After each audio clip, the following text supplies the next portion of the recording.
Welcome back to Eagle traders.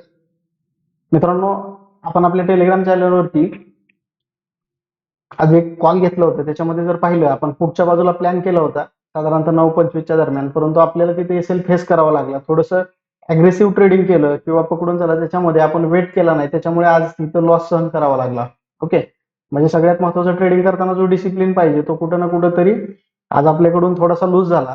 सगळ्यात महत्त्वाचं, trading करताना आपल्याकडे डिसिप्लिन असणं खूप गरजेचं आहे. परंतु आपण थोडंसं अग्रेसिव्ह गेलो. अग्रेसिव्ह जाण्याचं कारण असं होतं की पाठीमागचा जर आपण चार्ट पाहिला तर हा मेजर सपोर्ट इथं ब्रेक होतोय.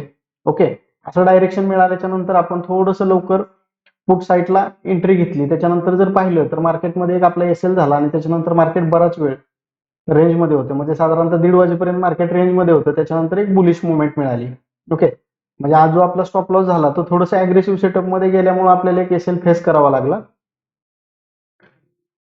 आपण टेलिग्राम चॅनलवरती हा कॉल घेतला होता. ओके, 50,900चा पीई 445च्या दरम्यान आपण त्याला बाईंग केलं होतं आणि आपण तिथं पाहतोय तर साधारणतः आपल्याला तिथे एसएल गेलेला आपल्याला पाहायला मिळालं. त्याच्यानंतर आपण दिवसभर कुठलाही ट्रेड घेतला नाही, कारण की एसएल झाल्याच्या नंतर प्रॉपर आपल्याला सेटअप न मिळाल्यामुळं आपण 11 ते 12च्या नंतर आपण ट्रेडिंगमध्ये जास्त इंटरेस्टेड राहिलो नाही, कारण की मार्केट हे रेंजमध्ये होतं.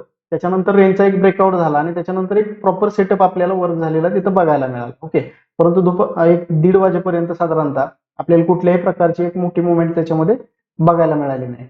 आता उद्यासाठी ज्या महत्वाचे लेवल कुठले असणार आहेत निफ्टी आणि बँक निफ्टीसाठी ते आपण पाहूयात. बँक निफ्टीचा जर आपण चार्ट घेतला तर त्याच्यामध्ये उद्या जे महत्वाचे लेवल असणार आहे, त्याच्यामध्ये बँक निफ्टीमध्ये जर आपण पाहिलं तर 52,230च्या दरम्यान आपल्याला एक सप्लाय झोन बघायला मिळतोय. आणि जर डाऊन साईडला जर आपण विचार केला तर 52,045 ते 52,045 ते 52,008च्या दरम्यान एक आपल्याला डिमांड झोन बघायला मिळतोय. आता उद्या काम करताना सगळ्यात महत्वाचं आपण काय करणार आहे, जर सपोज आपल्याला इथं सप्लाय झोन मध्ये जर आपल्याला ब्रेकआउट मिळाला तर आपण एक सेटअप झाल्याच्या नंतर मॉर्निंगला आपला पूर्णपणे सेटअप क्रिएट होऊन देणार आहे. तर सेटअप क्रिएट झाल्याच्या नंतर आपण ह्या ट्रेंड लाईन पर्यंत, म्हणजे साधारणतः 52,396 पर्यंत आपण एक ट्रेड प्लॅन करू शकतो. म्हणजे साधारणतः जर आपण चेक केलं तर आपल्याला 170 पॉईंटच्या आसपास आपल्याला एक रॅली बघायला मिळेल. आणि जर सपोज हा लेवल ब्रेक झाला तर वरती 400 ते 500 पॉईंटची आपल्याला मुवमेंट एक मोठ्या प्रमाणात बुलिश रन तिथं बघायला मिळू शकतो. आणि जर सपोज मार्केट इथं आपल्याला एखादा सेटअप मिळाला डिमांड झोन मध्ये, तर आपण सेलिंगच्या ऐवजी जर इथं बाईंग सेटअप इथं वर्क झाला तर आपण या लेवल पर्यंत पुन्हा एकदा सीचा ट्रेड प्लॅन आपण तिथं करणार आहोत. पण जर सपोज इथं सेटअप विथ आपल्याला ब्रेकडाऊन मिळाला तर आपण इथं सेलिंगकडे जाण्याचा विचार करू. जर इथं सेलिंगची लेवल आपल्याला मिळाली 52,008 जर लेवल ब्रेक झाली तर मार्केटमध्ये 300 ते 400 पॉईंटच्या डाऊन साईडला आपल्याला एक रॅली बघायला मिळणार आहे. आता हे झाले बँक निफ्टीसाठी लेवल. आपल्याला निफ्टीसाठी उद्या महत्वाचे लेवल कुठले असणार आहेत ते आपण एकदा पाहूयात. जसं आपण बँक निफ्टी आणि बँक निफ्टीमध्ये आपण डिमांड झोन आणि सप्लाय झोन घेतो, सेम त्या पद्धतीने आपण निफ्टीमध्ये पाहतोय. 23,341ला जर आपण पाहिलं तर आपल्याला इथं सप्लाय झोन बघायला मिळतोय. आणि जर डाऊन साईडला बघितलं 24,252ला तर आपल्या इथे एक डिमांड झोन बघायला मिळतोय. ओके, आपला मोस्टली आपण जे ट्रेड घेणार आहे ह्या बिटवीन रेंजमध्ये कुठलाही ट्रेड प्लॅन करणार नाही. जर सपोज अप साईडला आपल्याला ब्रेकआउट मिळाला विथ सेटअप तर आपण तिथं काम करणार आहोत. ओके, आणि सगळ्यात महत्वाचं, जर डाऊन साईडला सेटअप आपल्याला मिळाला तर आपण ही लेवल ब्रेक झाल्याच्या नंतर ह्या 24,185 लेवल पर्यंत आपण एक ट्रेड प्लॅन करणार आहोत. पण सपोज जर डाऊन साईडला जर ओपन झालं मार्केट आणि आपल्याला जर 24,185च्या दरम्यान मार्केट मिळालं तर एक बुलिश मुवमेंट आपण परत इथं कॅप्चर करू शकतो. म्हणजे ह्या 3 मेजर लेवल आपण उद्यासाठी काम करण्यासाठी घेतल्यात. ओके, निफ्टीमध्ये जर पाहिलं तर 24,341, 24,252 आणि 24,185. ओके, आणि जर समजा बँक निफ्टीमध्ये आपण लेवल घेतोय तर 52,229, 52,396 आणि 52,008 ह्या महत्वाचे लेवल असणार आहेत उद्यासाठी.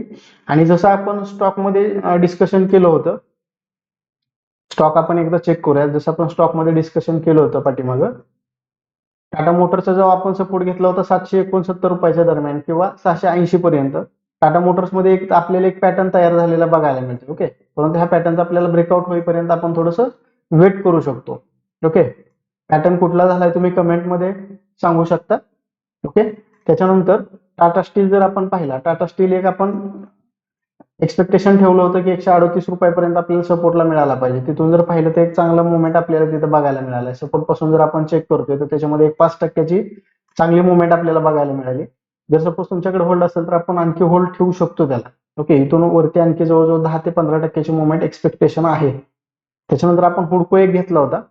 हुडको मध्ये आपण प्लॅनिंग केलं होतं की 231च्या वरती आपण बाईंग करणार आहोत, बरोबर. जसंही 231च्या वर मार्केट आलंय तर साधारणतः 6 ते 7% मुवमेंट आपल्याला तिथं कॅप्चर झालेली बघायला मिळते. ओके, आणखी वरच्या बाजूला कितीपर्यंत आपल्याला बघायला मिळू शकतो, तर साधारणतः 272 रुपयाच्या लेवल पर्यंत आपल्याला हुडको बघायला मिळू शकतो. पण विथ आपण स्टॉप लॉस सहित आपण तिथं स्विंग मध्ये तो ट्रेड कॅरी करणार आहोत. तुम्हाला जर आणखी कुठल्या स्टॉक बद्दल जर माहिती हवी असेल तर तुम्ही स्टॉकचं नाव कमेंटमध्ये टाईप करा. त्याच्यामध्ये आपण स्टॉकचं जे काही अनालिसिस असणार आहे ते आपण आपल्या ग्रुपवरती किंवा युट्यूब चॅनलवरती आपण टाकणार आहोत. भेटूयात उद्याच्या व्हिडिओमध्ये. धन्यवाद.